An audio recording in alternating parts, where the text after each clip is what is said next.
ओम शांति। ओम शांति। ओम शांति। आज बाबा कह रहा है, मीठे बच्चे, टीचर विदेही है, इसीलिए याद की मेहनत करनी पड़ती है। याद करना इसलिए पड़ता है क्योंकि जो हमारा टीचर है वो दिख नहीं रहा है। याद करते करते जब इम्तिहान पूरा होगा तब घर चले जाओगे। अभी इम्तिहान पल पल जारी है। जब तक पूरा इम्तिहान पास नहीं करेंगे तब तक घर नहीं जाएंगे, और जिस दिन लास्ट इम्तिहान होगा उस दिन फिर हम घर चले जाएंगे। प्रश्न है, बच्चों को याद में रहने की मेहनत करनी है, किस धोखे में कभी नहीं रहना है। उत्तर, आत्मा का साक्षात्कार हुआ, झिलमिल देख ली, इससे कोई फायदा नहीं। ऐसे नहीं कि साक्षात्कार से या बाबा की दृष्टि पड़ने से कोई पाप कट जाएंगे। बाबा का दृष्टि पड़ने से क्या होता है? शक्ति मिलता है। हाँ, विक्रम विनाश नहीं होता है, शक्ति मिलता है ताकि हम उसको जल्दी से अच्छे से पार कर लें। लेकिन पार तो करना हमें पड़ेगा ना। तो बाबा कहता है दृष्टि पड़ने से कोई पाप नहीं कट जाते हैं, शक्ति मिलता है, मुक्ति मिल जाएगी, ये सब नहीं सोचना है। नहीं, यह तो और ही धोखे में रह जाओगे तुम। लोग कितना सोचते हैं ना कि इसका दृष्टि ले, इसका दृष्टि ले, लेकिन दृष्टि से ताकत मिलता है। लेकिन आप देखेंगे कि अगर बाबा का, अगर बच्चे सोचते हैं कि दृष्टि से ही सब कुछ हो गया, तो जो बच्चे आज बाबा के साथ चले थे, 14 साल तपस्या किए थे, तपस्या का तो उसका होगा उसका जमा, इसलिए लास्ट में वो फास्ट चले जाएंगे। लेकिन वो फिर भी भाग गए ना, अव्यक्त बाप दादा की पालना लेकर भी तो भाग गए ना। जिस बच्चे का जैसा पाठ है उसके अनुसार वो कर रहा है। अपने पुरुषार्थ पे खास ध्यान देना है कि हम पल पल क्या सोच रहे हैं, क्या कर रहे हैं, क्या बोल रहे हैं। अपने पुरुषार्थ से ही हम अपना ऊंचा फल पाएंगे। तो सबसे बड़ा है याद की मेहनत करो। मेहनत से ही कर्मातीत अवस्था होगी।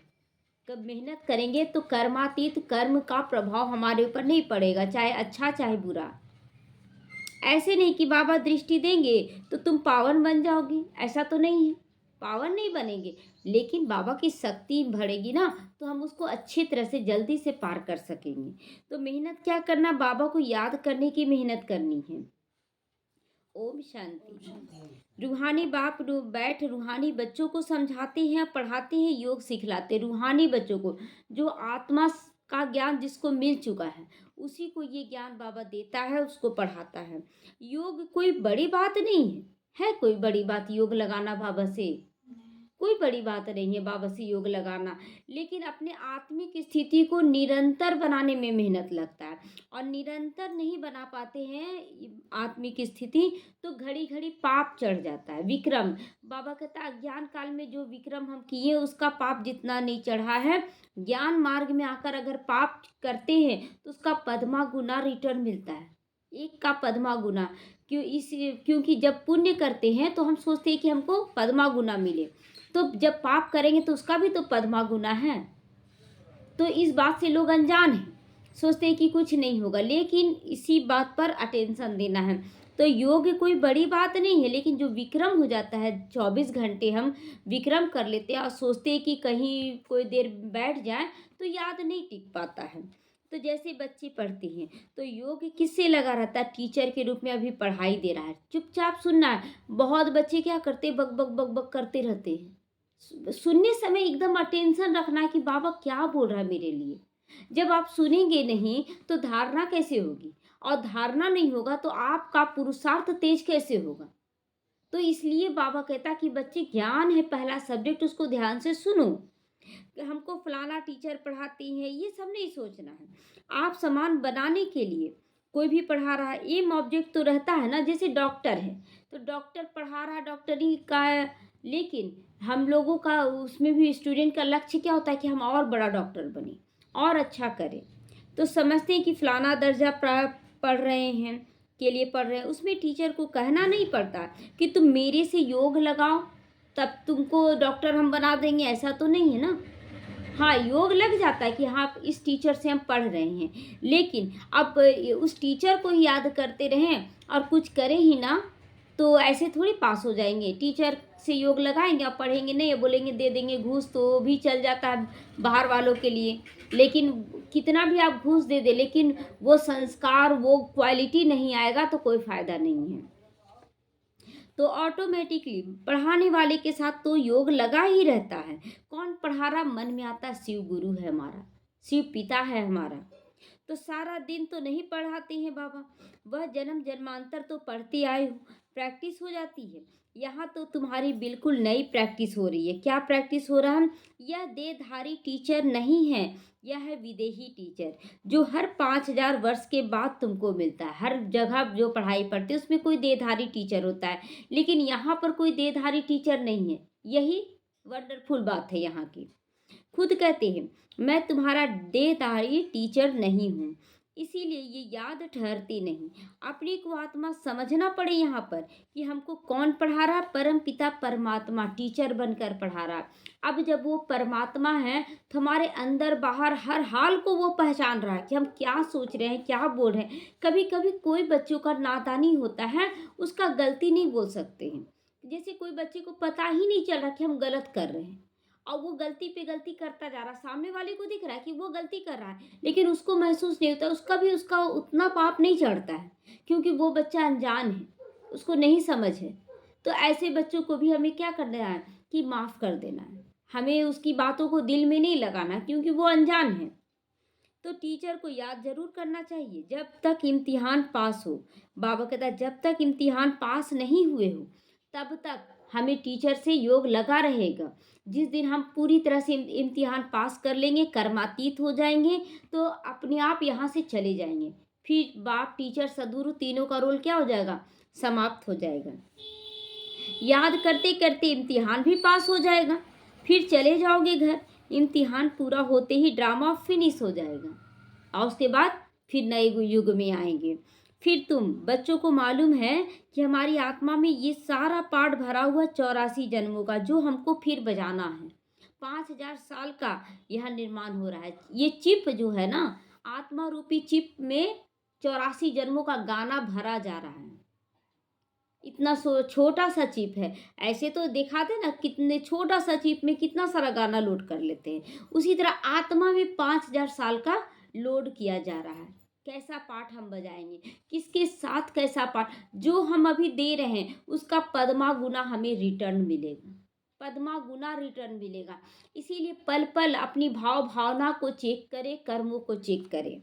तो यह भी अभी मालूम है, पीछे वहाँ यह याद नहीं रहेगा। पीछे मतलब सतयुग में जब जाएंगे तो ये याद नहीं रहेगा। यहाँ तुमको सारी नॉलेज मिलती है। टीचर ही बैठकर सारी नॉलेज बच्चों को समझाती हैं, जो समझते रहना है और याद भी जरूर करते रहना है। बाबा कहता रोज पढ़ाइए। कल एक बहन बोली कि हमको पूरा मुरली कुछ नहीं अच्छा लगा, सिर्फ आप और बाप। चलो ठीक है, आप और बाप अच्छा लगा, तो भगवान क्या बेकार बैठा हुआ है जो पूरा इतना लंबा चौड़ा मुरली लिख रहा है? ये एक शब्द में ही कितना बड़ा बात बोल देते हैं। तो हम लोगों को शब्दों पे बहुत अटेंशन रखना है कि हम कब क्या कैसे बोल रहे हैं। पूरा मुरली बाबा इतना जो मेहनत करा, उसको तो एक झटके में हम क्या कर दिए, एकदम खराब है, हमको कुछ नहीं अच्छा लगा। तो ये बोलना ही रॉन्ग हो जाता है। हमें अपने शब्दों पे बाबा की पूरी मुरली, किसी को कोई बात टच किया, किसी को कोई बात टच किया, अगर बार बार हम उस मुरली को पढ़े ना, तो महसूस होगा कि बाबा कितना प्यार लुटाता हमारे लिए, और हम एक झटके में कह देते हैं कि वो अच्छा नहीं है। तो इसीलिए बाबा कहता है कि बच्चे पल पल अपने ऊपर अटेंशन दो कि कौन क्या बाबा बोल रहे हैं, क्या बाबा बोल रहा और क्या मेरे मुख से निकल रहा है। घड़ी घड़ी बाप कहते हैं मन मना भाव, मन को पहले अपने को ये भी एक अहंकार है। हम शब्दों का गलत प्रयोग करते हैं ना कहीं ये अहंकार का रूप है। तो बाबा कहता मन मना भाव, मन को एकदम साफ सुथरा बनाओ, बाबा की याद में लगा दो। मन मना भाव का अर्थ भी है, बच्चे समझते हैं अक्षर राइट, समझते हैं कि मन में कीचड़ा है नहीं है, सब कुछ जानते हैं कि हमारे मन में क्या क्या छुपा हुआ है, कौन सा कीचड़ा, लेकिन उसको निकालने का ताकत नहीं रहता है। तो हम फिर मजबूरन फिर वही काम कर देते हैं, गलत सलत। करना नहीं, कोई नहीं चाहता है, कोई नहीं गलत करना चाहता है। तो बाप खुद कहते हैं मुझे याद करो तो ये विक्रम विनाश होंगे। इसमें टाइम तो लगता है ना। अब जो कढ़ाई जिस कढ़ाई में आप खाना बना रहे हैं उसको रोज नहीं धोएं, रोज नहीं धोएं, 1 महीने तक उसमें बनाते रहें, उसको छुड़ाने में टाइम लगेगा कि नहीं? उसको बहुत मांझना पड़ेगा, बहुत मेहनत करना पड़ेगा। उसी तरह ये आत्मा रूपी बर्तन 5000 साल से इसमें खाना बन रहा है, 84 जन्मों का बना है। तो 84 बार बना है, आप सोचिए कितना गंदा बैठ गया होगा। तो उसको तो रगड़ना पड़ेगा ना, मेहनत तो करना पड़ेगा ना। तो अपनी जांच करनी है, जैसे पढ़ाई में और सब्जेक्ट होती है ना, हिस्ट्री, ज्योग्राफी, हिसाब किताब, साइंस आदि सब होती है। स्टूडेंट समझते हैं हम कहाँ तक पास होंगे। सभी स्टूडेंट जानते हैं कि हम सभी सब्जेक्ट में कितना हम तैयारी किए हैं। तुम बच्चों की बुद्धि में है कि हम इतने इतने नंबर से पास होंगे। हर एक स्टूडेंट जान रहा है कि हम कितना नंबर से पास होंगे, हम क्या कर रहे हैं। यहाँ तक कि ना जो घड़ी घड़ी हम लोग बोलते हैं, कर्म करते, सब हम लोगों को रियलाइज होता है कि यहाँ गलत है, यहाँ सही है। लेकिन परवश है, परवश है। जो 63 जन्म से हम रावण के संस्कार को अपना संस्कार बना लिए ना, वो अभी अभी तक अपने कंट्रोल में लिए रहता है हम लोगों को। तो इसीलिए बाबा कहता है कि बच्चे मेहनत करो। अपने को देखना चाहिए कि हम बाबा को भूल तो नहीं जाते हैं। बहुत लिखते हैं बाबा, माया घड़ी घड़ी भुला देती है, बहुत माया के तूफान आते हैं, विकल्प आते हैं। ना समझने के कारण लिखते हैं बाबा इसमें पाप तो नहीं लगता, नहीं समझते हैं और गलत करते हैं और फिर बोलते बाबा इसमें पाप तो नहीं लगेगा। ऐसे ऐसे संकल्प विकल्प आते हैं, बताते हैं बच्चे कि बाबा मेरे मन में ऐसे ऐसे संकल्प विकल्प आ रहे हैं, हम क्या करें। तो लाना नहीं चाह रहा लेकिन आ जा रहा है। देखने से ख्याल आता है यह करें, इसमें पाप तो नहीं लगता है ना, ये कर ले वो कर ले, बस बहुत सारा बात जो अपने अपने मतलब जैसे अब बिजनेस में है तो थोड़ा सा ज्यादा कमाई कर लेंगे तो कोई पाप तो नहीं लगेगा ना। तो बाबा कहता हर जगह पर तुम्हें सोच विचार कर चलना है। इस बाप कहते हैं नहीं, पाप तब लगेगा जब कर्मेंद्रियों से विक्रम करोगे। ये मुरली कब का है, ये साकार मुरली है। तो साकार के अनुसार बताया गया है कि कर्मेंद्रियों से अगर कुछ करते हो, मन में अगर संकल्प आया तो कोई बात नहीं, उतना पाप नहीं चढ़ते। लेकिन अव्यक्त मुरली में मन पे ही अटेंशन दिया गया कि मन में संकल्प भी गलत ना आए। उस समय साकार में थी इसलिए साकार तक रखा गया और उसके बाद जब अव्यक्त हुए तो मन की भी स्थिति को बाबा घड़ी घड़ी चेक करवाया। इसलिए हमें मन से भी गलत नहीं करना है। बाबा बार बार समझाते हैं बच्चों को ज्ञान तो है, यह जानते हैं कि विष्णु और श्री कृष्ण को स्वदर्शन चक्र क्यों दिखाया गया है। विष्णु हमारा संपूर्ण स्टेज है और कृष्ण पहला नंबर का प्रिंस है। तो हमें वैसा बनने के लिए स्वदर्शन चक्र धारण करना है। दिखाते अकासुर बकासुर को मारा, अकासुर और बकासुर मारा। तो बाबा कहता है ये सारे राक्षस तो यही ना है। अकासुर बकासुर ब्राह्मणों में नहीं है क्या? ब्राह्मणों में भी अकासुर बकासुर है। कोई बकबक इतना ज्यादा करता है, धारण कुछ नहीं करता है। और कोई अंदर से खराबी है, बाहर से कुछ शांत है। अकासुर बकासुर सब है यहाँ पर, बाहर से भी और कोई अंदर से भी है। तो अब मारने की बात तो इनको नहीं है, इनके अंदर की विकारों को समाप्त करना है। इसी को मार देंगे तो थोड़ी दुनिया ठीक हो जाएगी। ये तो गुप्त है ना, यह तो अपने पाप कटने की बात होती है। शिव बाबा को भी कहेंगे ना स्वदर्शन चक्रधारी, उनको सारे चक्र का ज्ञान है। आत्मा को बाप से ज्ञान हुआ, यह सृष्टि का चक्र कैसे फिरता है। स्वदर्शन चक्र धारण कर अपने पापों को भस्म करना, अपना दर्शन पल पल करें कि हम कब क्या कैसे बोल रहे हैं। अटेंशन दे तो घड़ी घड़ी आपको पता पड़ेगा। कल की ही मुरली में बताया गया बाप और आप, ये दो शब्द याद रखें।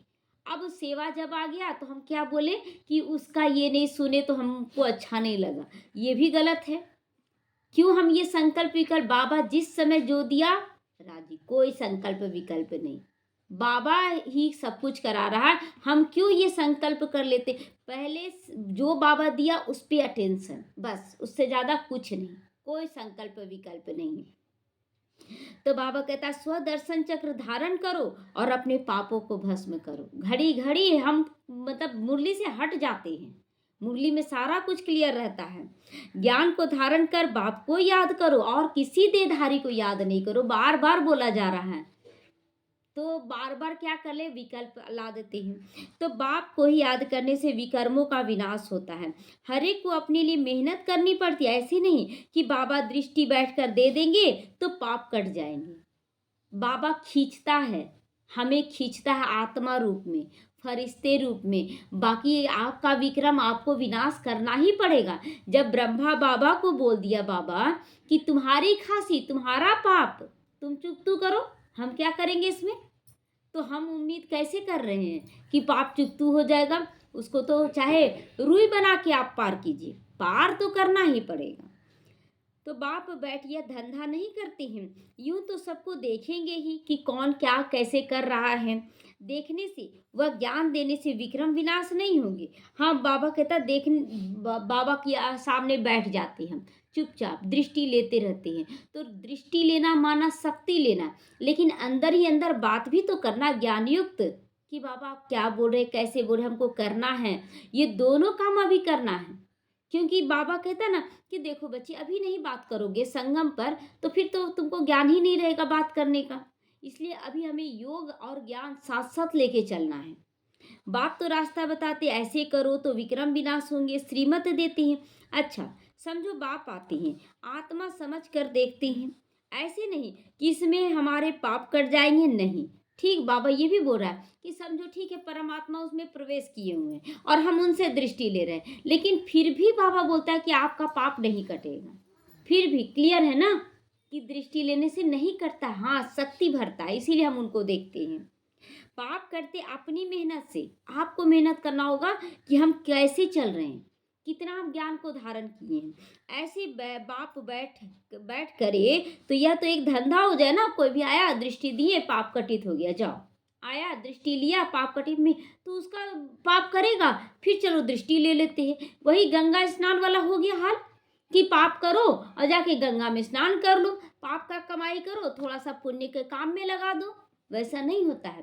ठीक है, आप 1000 रुपया का पाप किए और 1000 रुपया कमाए, उसमें 100 रुपया आप डाल दिए, चलो 100 रुपया का पाप पुण्य आपका जमा हुआ, लेकिन 1000 रुपया का पाप भी पहले जमा हुआ। ऐसा नहीं कि 900 का आपका पाप जमा हुआ, 100 रुपया कटित हो गया, नहीं।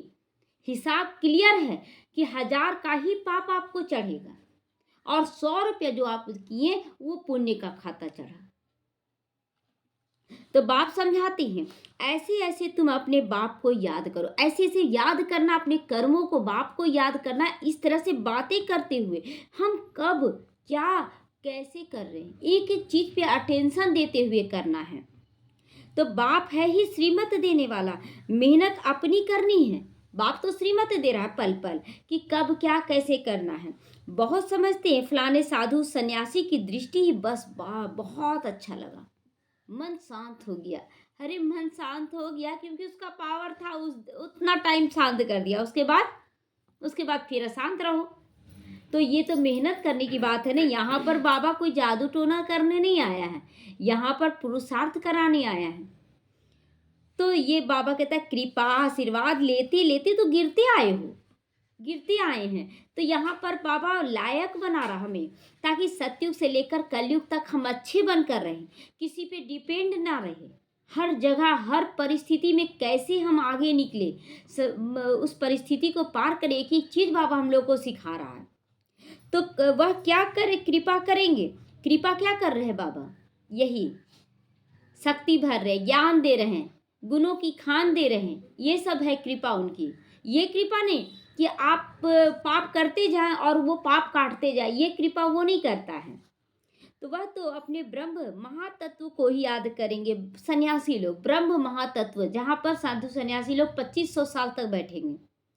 तो बाप तो रास्ता साफ बताते, साफ साफ रास्ता बता रहे हैं कि ऐसे ऐसे करो। गाते भी है ना, नंगे आए हो नंगे ही जाना है। तो दिखाया ना कि जब दुर्योधन गांधारी के नजदीक गया तो गांधारी बोली एकदम नग्न होकर आना, लेकिन माया कैसी थी? माया कृष्ण के रूप में भी आई और क्या बोल दी, अरे तुम नग्न होकर जाओगे, तुमको शर्म नहीं लगेगा? तो वो क्या किया, लंगोटा पत्ता का लंगोटा बना लिया, पहन लिया।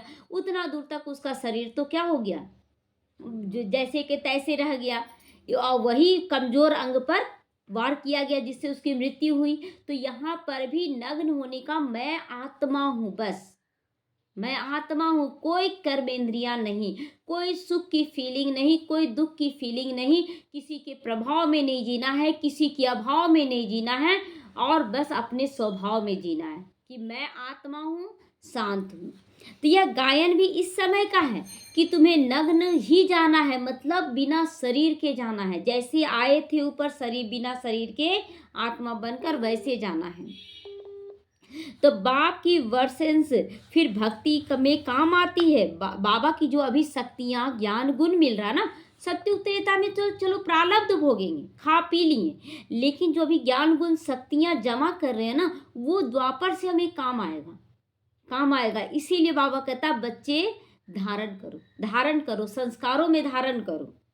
अब बाप कहते हैं मुझे याद करो,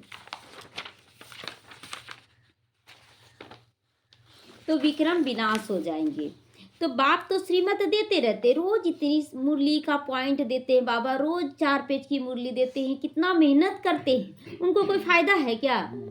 उनको तो कोई फायदा नहीं, बाबा तो हमारे लिए कर रहा है ये सारा काम। तो बाप तो श्रीमत देते हैं, यह भी ड्रामा में उनका पार्ट है। इतना 4 पेज का मुरली लिखना, पढ़ाना, समझाना, ये समझाने भी कौन दे रहा है? बाबा दे रहा ना। जब शुरुआत में पढ़ते थे तो कुछ ना कुछ पॉइंट क्या होता था, उल्टा पुल्टा भी समझा देते थे, नहीं आता था। अब बाबा धीरे धीरे टच, बच्चे इसका मतलब ये होता है, इसका मतलब ये होता है, ऐसे सुनाओ, ऐसे पढ़ाओ। तो ये भी तो बाबा की समझानी हो रही है ना, तो इसको ही मदद कहो। मदद कर रहा ना बाबा समझाने में और समझने में। ड्रामा अनुसार श्रीमत गाई हुई है, श्रीमत भागवत गीता लिखा हुआ है ना, तो ये श्रीमत है। और भगवान ये श्रीमत दे रहे किस लिए? हमें गायन योग्य, पूजन योग्य बनाने के लिए। तो बाप को मत देनी ही है, ये भी उनका पाठ है। बाप को मत देना ही उनका पाठ है। कहते हैं अपने को आत्मा समझो। फिर हर मुरली में क्या बोला जा रहा है? अपने को आत्मा समझो। ऐसे नहीं मदद दें, कर्मातीत अवस्था में ले आएंगे, ऐसे कैसे हो जाएगा कि आप छोटा बच्चा जन्म लिया और डायरेक्ट युवा हो जाए? अब युवा तक का जो उसका अनुभव था वो तो गायब हो गया ना। तो एक एक पल अगर परिस्थिति नहीं आएगा, आप अनुभवी कैसे बनेंगे? ये आना जरूरी है कि नहीं? परिस्थिति मानते हैं ना, परिस्थिति आना बहुत जरूरी है, बहुत जरूरी है। आए, लोग बोलते हैं विघन ही ना आए। विघन नहीं आएगा तो हमको मालूम कैसे पड़ेगा कि मेरे अंदर कितना जमा हुआ है शक्ति, हम कितना अनुभवी बने हैं, तब तो हम दूसरों को बता सकेंगे।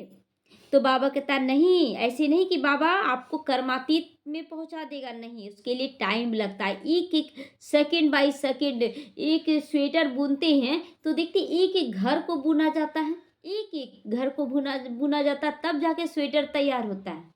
उसी तरह बाबा सतयुगी सृष्टि ला रहा, पहले एक एक आत्मा को परफेक्ट बना रहा है, एक एक आत्मा को, चाहे वो सतयुगी हो, त्रेता हो, द्वापर हो, कलयुगी हो, सबको तो बनाएगा ना। बाबा बोलता ना जो बच्चा पहला जन्म में आएगा वो सतो प्रधान स्थिति में, स्वर्ग में नहीं जाएगा, लेकिन स्थिति स्वतो प्रधान होगी उसकी, एकदम पवित्र होगा वो भी, तो सबको बना कर ले जाएगा ना बाबा।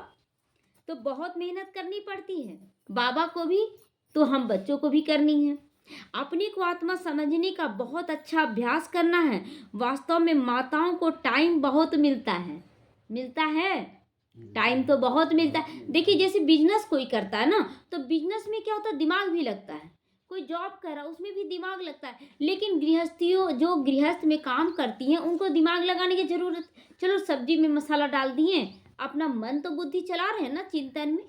लोग बोलते हैं कि आप लोग को टाइम कैसे मिलता है? टाइम ही टाइम है माताओं के पास, टाइम ही टाइम है।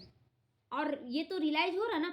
और अगर आप चिंतन करके काम करेंगे ना तो आपका मन थकेगा नहीं, और जब मन नहीं थकेगा तो आपका शरीर भी नहीं थकता है, और व्यर्थ चिंतन, नेगेटिव चिंतन से जल्दी थक जाता है। इसीलिए अटेंशन, पुरुषों को धंधे का फुरना रहता है।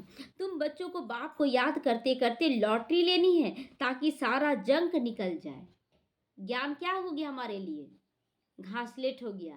जिसमें लोहे में जंक रहता है तो उसको घासलेट में डाला जाता है तो वो ठीक हो जाता है, उसका जंक उतर जाता है। तो ज्ञान हमारा घासलेट है। ज्ञान को अगर समझेंगे तो योग अपने आप लगना शुरू हो जाएगा। इसीलिए पहला सब्जेक्ट है ज्ञान। और लोग बोलते योग में है, मेरा योग बड़ा पावरफुल, तो फिर आप डिस्टर्ब क्यों हो जाते हैं? आप परेशान क्यों हो जाते हैं? तो ये चारों ही सब्जेक्ट लेकर हमको चलना है। ज्ञान, योग, धारणा, सेवा। ज्ञान से हमको बहुत समझ मिलता है, और योग से हमें ताकत मिलता है, धारणा से ऊंचा पद मिलता है, और सेवा से जमा पूंजी जो हम कर रहे हैं वो सत्युग द्वापर कलयुग में काम आएगा। इसीलिए हम लोगों को करना है। तो बाबा कहता है कि जंग उतारनी है तो ज्ञान योग सेवा, ज्ञान योग धारणा सेवा। ज्ञान से क्या हो रहा है, हमारी बुद्धि खुल रही है ना, हमारी बुद्धि एकदम साफ स्वच्छ बनती जा रही है कि हम क्या कारण है, किस कारण से हमारा दुख आ रहा, सुख आ रहा, सारा समझ तो ज्ञान से मिल रहा है। अब ज्ञान से क्या बन रहा है, योग लगाने का ताकत मिल रहा है कि किससे हमको योग लगाना है। ये ज्ञान से मिल रहा है समझना कि मैं आत्मा हूं तो परमात्मा को याद करना है, तो ये योग लगा।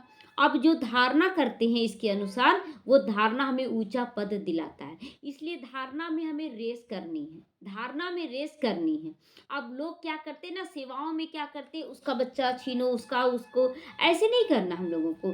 पहले अपनी धारणा को मजबूत बनाना, और जितना अपनी धारणा को आप मजबूत बनाएंगे, एक दूसरे से और ज़्यादा क्या कर सकते हैं धारणा में, वो करते जाए, सत्युग त्रेता में ऊंचा पद हो जाएगा आपका।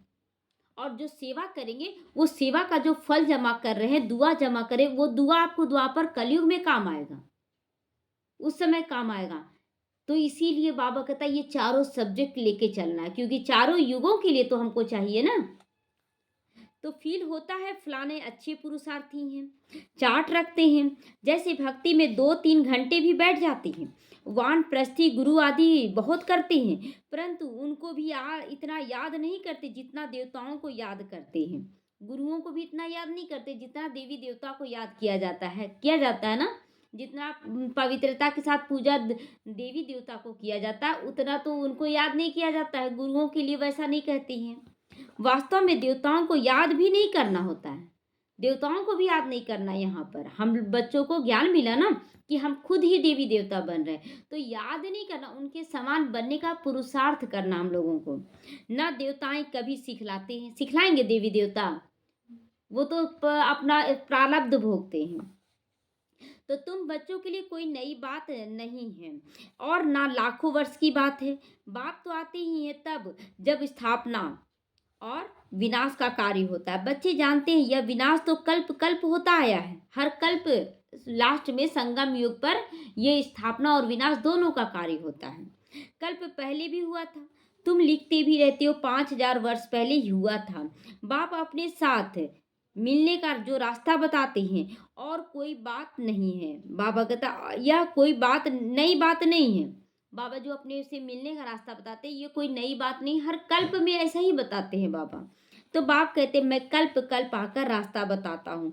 तुम बच्चों को यह पता है कि हमारे राज्य की स्थापना हो रही है, हमारे राज्य की स्थापना हो रही है स्वतः ही। जैसे जैसे हम अपनी सारी कर्मेंद्रियों को समेटना शुरू कर देते हैं, आत्मा बनकर मालिक बनकर बैठते हैं, राजधानी स्वतः ही तैयार हो जाएगी। आप किसी से नफरत से पहले से बात कर रहे थे, आप प्यार से बात करना, उसके मन में तो चलेगा ना क्या बात है, अब ये ऐसे क्यों बात कर रही है। तो पहले तो वो आपको चेक करेंगे कि सही में बदली है कि कोई इसके मन में कुछ चल रहा है। तो वो कड़वा बोल पहले नहीं बोलता था, अब और ज़्यादा कड़वा बोलने लगा, क्योंकि आपको वो परख रहा है कि सही में बदला है कि केवल नाटक मात्र है इसका। तो ये परखा जाता है। तो बाबा कहता है हमारे राज्य की स्थापना हो रही है, इसलिए पल पल अटेंशन दो, हमें किसी भी हालत में ऐसा काम नहीं करना है जो बाप की निंदा करा दे। तो जिन देवताओं की पूजा करते हैं उनका राज्य फिर स्थापन हो रहा है। 5000 वर्ष का चक्र है जो फिरता ही रहता है। मनुष्य वायरे हो जाते हैं, वायरे मतलब बहरे हो जाते हैं, सुनते हुए भी बस सुनी मुरली, उसके बाद दिन भर 24 घंटा गायब कि मुरली में क्या बोला गया सब खत्म कर देते हैं। तो माया की मत पर चल रहे हैं, बहरे बनकर माया की मत पे चलने लग जाती हैं। रावण क्यों जलाते हो, अर्थ तो कुछ भी नहीं जानते। तुम्हारा नाम ही है स्वदर्शन चक्रधारी, अपना दर्शन करना, यही बाबा के चक्र दे रहा है कि बच्चे 24 घंटे अपना चक्र चलाओ। 24 घंटे अगर चलाएंगे ना तो आपका पुरुषार्थ तीव्र हो जाएगा, आपकी स्थिति पावरफुल हो जाएगी। एक एक सेकंड आपको स्वदर्शन चक्र फिराना कि कब क्या किस हाल में बोले हैं।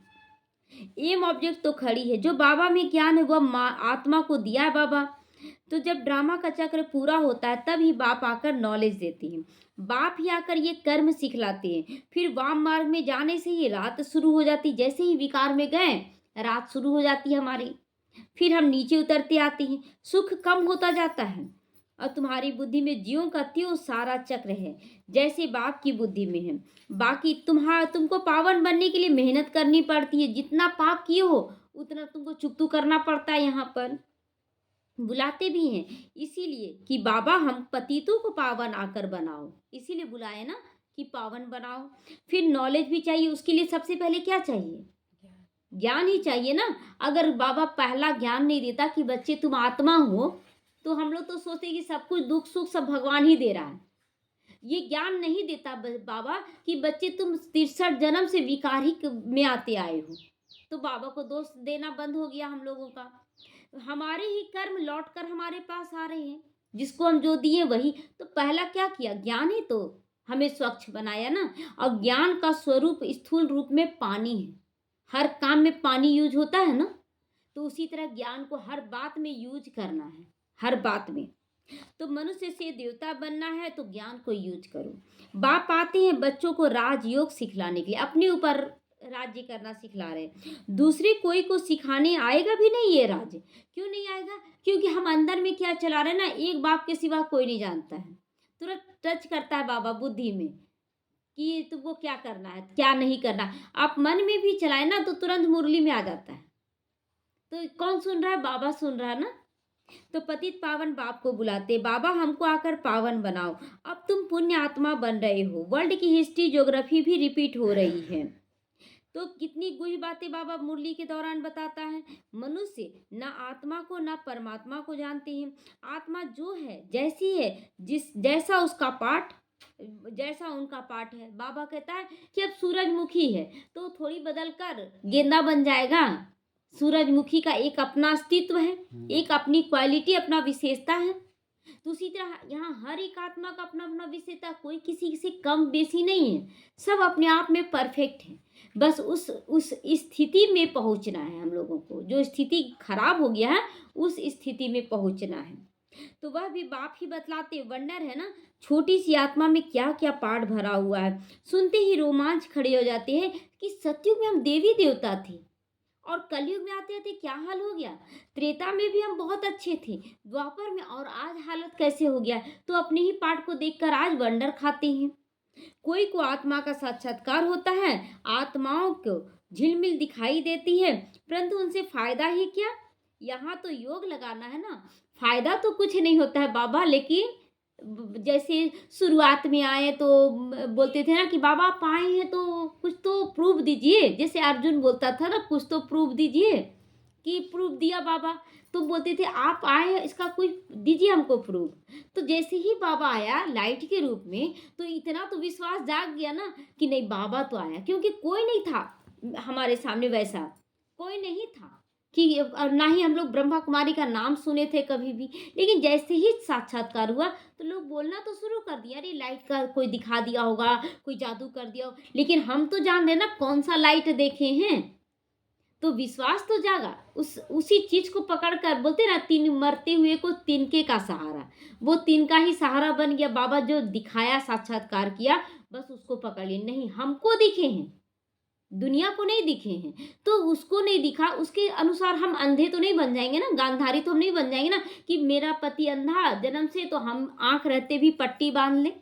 नहीं। तो मनुष्य समझते साक्षात्कार हुआ, मुक्ति पाई। मुक्ति नहीं पाए, मुक्ति तो नहीं पाए, उसके लिए तो पुरुषार्थ करना पड़ा, विघ्न आता रहा। लेकिन विश्वास जाग गया कि नहीं बाबा तो आया है, कुछ ना कुछ विधि से सबको खींचता है, सबको। तो पाप भस्म हो गया, ये भी नहीं, ये भी हुआ नहीं। यह तो और ही धोखे में रह जाते लोग। अरे हम बहुत पुण्य किए तभी तो बाबा हमको मिला है।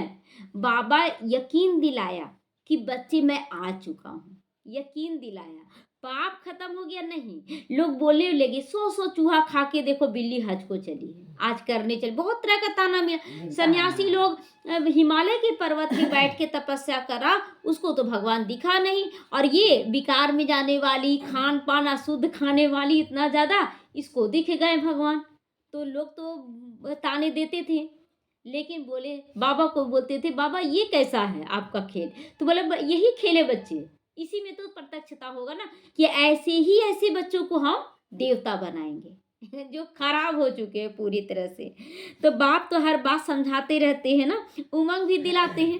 अच्छा है बाबा, अगर गलत किए हैं तो ऐसे अच्छा हुआ ना, गलत किए हैं तभी तो आप चुने ना। अगर इस जन्म में भी अच्छे रहते तो थोड़ी चुनते आप। जैसे बहुत लोग बोलते थे ना, देखो तुम तो सब कुछ खाती थी, हम तो देखो लहसुन प्याज भी एकदम थोड़ा मात्रा में खाते हैं, ज़्यादा नहीं खाते। तो उनको बोल, फिर बाबा टच किया, वो उसको बोलो हम सारा चीज़ खाने वाले छोड़ दिए उसके प्यार में। क्या आपको प्यार ही नहीं है? आप थोड़ा सा ही लहसुन प्याज खाते, आपको तो प्यार ही नहीं है ना, आप छोड़ नहीं पा रहे हैं उसके प्यार में। हमको वो मिला, उससे हमको प्यार है। उसका प्यार है कि हमको दिखा, और हमको प्यार है इसलिए हम छोड़ रहे हैं। हो गया ना क्लियर? फिर दोबारा वो बोलेगी आत्मा, युक्ति से बताना है। तो बाप तो समझाते रहते, कहते देखो तुमको गुही से गुही बातें सुनाता हूँ ना, कैसे समझाता है बाबा। तुम्हारी बुद्धि में सारे चक्र का ज्ञान है, बस बाबा को चक्र को याद करना है। टीचर को भी याद करना होता है, नॉलेज को भी याद करना होता है। याद करते करते ड्रामानुसार कर्मातीत अवस्था को पा लेंगे। हो रहा है ना, धीरे धीरे साइड पकड़ते जा रहे हैं दुनियावी बातों से। तो जैसे नग्न आए हो वैसे ही जाना है। तुम दैवी संस्कार लेकर जाओगे, संस्कार केवल अपने साथ ले जाएंगे, वहां कोई नॉलेज नहीं रहेगी। इसको कहा जाता है सहज याद। योग अक्षर से मनुष्य मूंझ जाती है, वह तो समझ लेते हठ योगी। सहज योग तो बाप सिखलाते हैं। आगे सुनते थे कि गीता के भगवान ने सहज राजयोग सिखाया था, परंतु उनको जानते नहीं। 100% मिसअंडरस्टैंड कर दी है, एकदम मुझा दिया है, सूद को उलझा दिया है। कभी उसको मानो वो ऐसा है, वो ऐसा है, इसमें ऐसे करना, इसमें ऐसा करना है, एकदम उलझा दिया था। कब क्या करना कुछ पता ही नहीं। तो जिससे मनुष्य और ही पतित बन पड़े। अनेक मती हैं जो गृहस्थ व्यवहार में रहते, उन्हों के लिए गीता शास्त्र है। देखिए ये मुरली किसके लिए है? गृहस्थियों के लिए। नशा चढ़ता है ना, हम गृहस्थी हैं बाबा, हम ब्रह्मा बाबा की लाइन में है बाबा। कितना नशा चढ़ता है, हमको सन्यासी नहीं, हमको तो लक्ष्मी नारायण बनना है। तुम हो प्रवृत्ति मार्ग वाले। पहले तुम्हारा पवित्र प्रवृत्ति मार्ग था लक्ष्मी नारायण के समय में, अभी अपवित्र बन पड़ा है। बस अंतर यही है ना, तो बाबा पावन बना ले रहा है। गृहस्थी तो है ना, तो अब फिर पवित्र बनना है। बाप एवर प्योर है, वह आते हैं श्रीमत देने। बाप कहते हैं इस समय सब तमो प्रधान बन पड़े हैं, पहले सतो प्रधान थे। जैसे हम भी पहले सतो प्रधान थे, फिर तमो प्रधान बने ना, आत्मा बनी ना, वैसे शरीर भी बना, वैसे प्रकृति भी बन गई, सब कुछ तमो प्रधान बन गया। अब जैसे जैसे हम बनेंगे तो शरीर भी अच्छा बनेगा और प्रकृति भी सुंदर बनती जाएगी। तो जो भी आते हैं पोप पादरी आदि सब पहले सतो प्रधान ही होते हैं, कोई गलत नहीं होता है। बाद में बच्चा जब तक छोटा है तब तक बड़ा अच्छा है, जब से जैसे चलना शुरू करता नटखटपना शुरू हो जाता उसका। तो बस वैसा ही जिंदगी है, सतयुग में एकदम बच्चे रहेंगे, फिर एडिशन होती जाती है, सारा झाड़ तमो प्रधान हो जाता है। अभी तो जड़ जड़ीभूत अवस्था में आ गया है, एकदम जड़ जड़ीभूत, एकदम सूखा काटा जिसमें एक चिंगारी लगाने भर दे रहे, देखिए आग बबला लोग हो जाते हैं। तो तुम बच्चे समझते हो हम सतो प्रधान थे, फिर नंबर वार तमो प्रधान बनते, फिर सतो प्रधान बनना है, नंबर वार ही बनते जाओगे, सब एक जैसा तो नहीं बनेंगे। ड्रामा अनुसार डिटेल तो बहुत है। जैसे बीज है, उनको पता है कि कैसे झाड़ निकलता है। इस मनुष्य सृष्टि का झाड़ का राज बाप बताते हैं, कोई मनुष्य नहीं बता सकता। बताया कभी भी कि कैसे बीज रूप में आना है, कैसे बीज से झाड़ बनता है। बागवान भी है ना, वही जानते हमारा बाग कैसा अच्छा था। तो बाप को तो नॉलेज है ना, कितना फर्स्ट क्लास खुदाई बगीचा बन रहा ना, खुदाई बगीचा, सब तरह के फूल यहाँ पर है, फल लगे हुए हैं। तो अभी तो शैतानी बगीचा है, शैतानी बगीचा है ना, अभी शैतान कहा जाता है रावण को, राज्य को, जहां तहां मारा मारी लगी रहती है। बाकी अभी जो एटॉमिक बम्स रहे हुए हैं वह सब तैयार कर बैठे हुए हैं, सब समझते हैं कोई रखने की चीज़ नहीं है, इससे विनाश जरूर होगा। अगर विनाश ना हो तो सतयुग कैसे आएगा? घर नहीं टूटेगा तो नया घर कैसे बनाएंगे? यह तो बिल्कुल साफ है ना, क्लियर है ना। तो भल दिखाते महाभारी महाभारत लड़ाई लगी, 5 पांडव केवल बचे, बाकी वह भी गल मरे। 5 पांडव बचे और फिर वो भी गल मरे। इसी को तो लोग पकड़ता है ना कि अरे मरना ही है तो फिर क्यों हम पुरुषार्थ करें, खा पी के उड़ा के निश्चिंत हो जाए ना। तो परंतु रिजल्ट कुछ भी नहीं। ये देखिए, सबसे पहले द्रौपदी गई थी। क्यों गई द्रौपदी? क्योंकि वो अर्जुन को ही 5 पतियों में पांचों को बराबर देखना चाहिए था। वो अर्जुन को ज्यादा प्यार करती थी, तो मोह में पड़ी ना, प्यार में पड़ गई ना देहधारियों के, इसीलिए वो पहले गई। इसी तरह न अर्जुन को एक अहंकार, हम सबसे बड़ा धनुर्धर हैं। सबको, भीम को भी अहंकार आ गया कि हम जिसको पारेंगे उसको उठा के पटक के मार सकते हैं, आत्मबल के घमंडी हो गए। तो इसी तरह से सबको हुआ, लेकिन युधिष्ठिर जो थे स्थिर रहे, वही स्वर्ग पहुंचे। यह भी ड्रामा बना हुआ जो बाप बैठ समझाते। भारत को ही लूटा फिर रिटर्न दे रहे हैं। आज जो लूटे विदेशी, आज वही विदेशी आ रहे हैं ज्ञान में और लाला के धन दे रहे हैं। पिछाड़ी तक देते रहेंगे, लास्ट इस समय तक देंगे। यह भी तुम जानते हो, विनाश तो में सब कुछ खत्म हो जाएगा। जब हमारा राज्य था तो दूसरा कोई राज्य नहीं था। हिस्ट्री मस्ट रिपीट होगी, मस्ट रिपीट होगी। भारत फिर हेवन जरूर बनेगा, लक्ष्मी नारायण का राज्य होगा और कोई खंड का वहां नाम नहीं होगा। अमेरिका, चीन, रूस कुछ नहीं रहेगा। अब है कलयुग का अंत, फिर इन लक्ष्मी नारायण का राज्य आएगा। हम फिर देवी देवता बनने जा रहे हैं। बाप कहते हैं मैं आया हूँ राजयोग सिखलाने, अपने ऊपर राज करना सिखलाने जा रहे हैं। कल्प कल्प अनेक बार तुम विश्व के मालिक बने हो। इन्हों की सारी विश्व में राजधानी थी, किसकी? लक्ष्मी नारायण की। बड़े अक्लमंद थे, उन्हों को वजीर आदि की राय लेने की भी जरूरत नहीं। इतने बाबा संस्कारी बना दिए थे, ज्ञान भर दिए थे कि वहां वजीर रखने का जरूरत ही नहीं पड़ा। यह ड्रामा बना हुआ रिपीट होगा। श्री कृष्ण के मंदिर को कहते सुखधाम। शिव बाबा आकर सुखधाम स्थापन करते हैं। वह खुद कहते क्राइस्ट से 3000 वर्ष पहले भारत स्वर्ग था। पहले एक धर्म था, फिर दूसरा धर्म आता गया, धीरे धीरे आया ना, एकाएक नहीं आया। बच्चों को वंडर खाना चाहिए, बाबा हमको बादशाही दे रहे हैं, इतना अच्छा। तो बाप आकर भक्ति का फल देते हैं।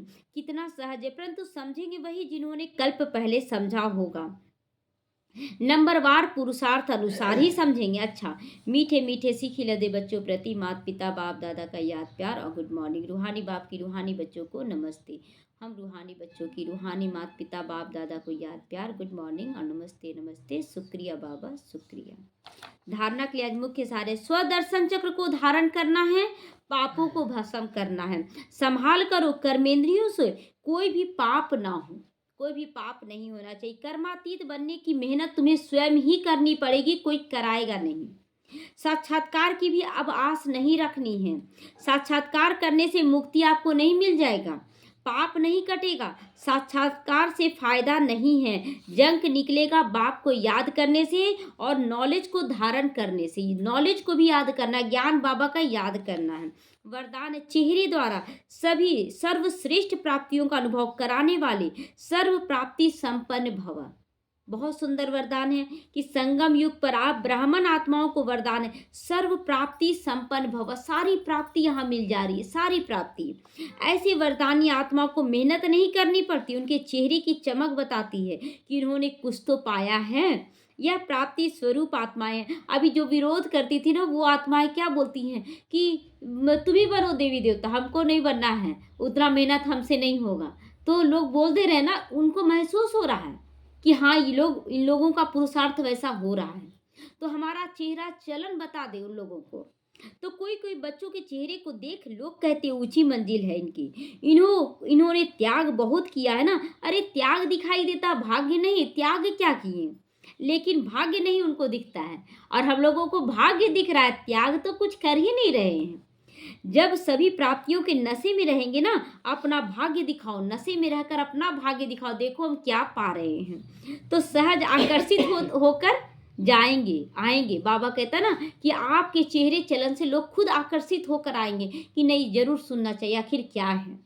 आज का स्लोगन तो बहुत सुंदर है, जहां उमंग उत्साह और एक मत का संगठन, वहां सफलता समाई हुई है। एक लकड़ी को तोड़ना आसान है, लेकिन 10 लकड़ी को एक साथ कर ले तो तोड़ना मुश्किल हो जाएगा। तो इसीलिए बाबा कहता है एक तो उमंग उत्साह रहना चाहिए सब खुद के अंदर भी और सब के अंदर भर देना है। दूसरा एक मत का संगठन हो, एक मत, कोई इधर चल रहा कोई उधर चल रहा, वैसे संगठन टूट जाता है। हमें एक मत होकर चलना है और एक मत में अगर चल भी रहा कर बाबा कहता है ना कुछ गलती भी हो गया उसका हम ठीक करेंगे, उसका जिम्मेवार हम होंगे। तो एक मत का संगठन अगर है तो सफलता खुद ब खुद सामने आ जाएगा। ओम शांति।